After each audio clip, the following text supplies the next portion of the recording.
Hello, नमस्ते, प्रणाम दोस्तों। आप सब कैसे हो? आशा करते हैं आप सब अच्छे होंगे, स्वस्थ होंगे, मस्त होंगे।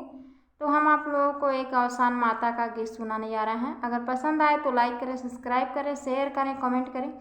और यदि चैनल पे नए हैं तो प्लीज़ सब्सक्राइब कर लें ताकि आपको हमारा हर वीडियो मिल सके और आप हर वीडियो का आनंद ले सकें।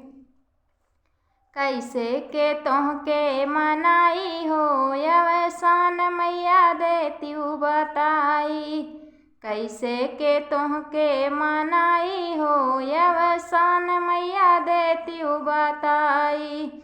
गंगा का जल मैया मछली जूठार, गंगा का जल मैया मछली जूठार।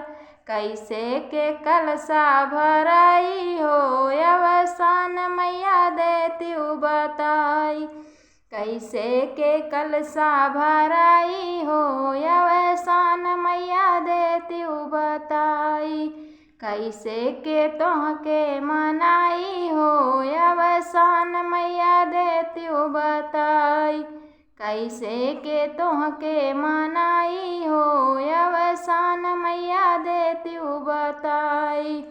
अड़हुल के फूल मैया भंवरा जूठार, अड़हुल के फूल मैया भंवरा जूठार।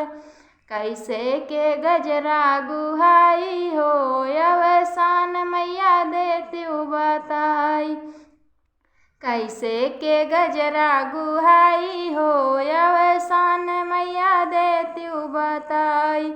कैसे के तोहके मनाई हो अवसान मैया देतीऊ बताई। कैसे के तोहके मनाई हो अवसान मैया देतीऊ बताई।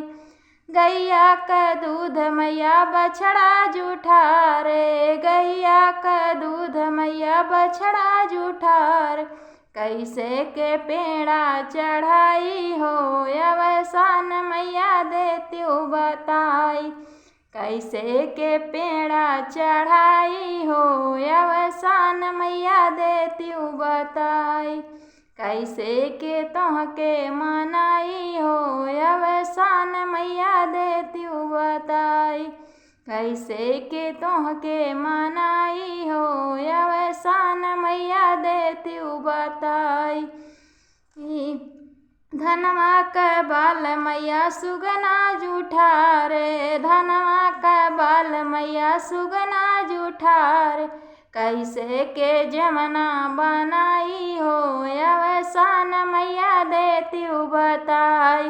कैसे के जमना बनाई हो अवसान मैया देतीऊ बताई।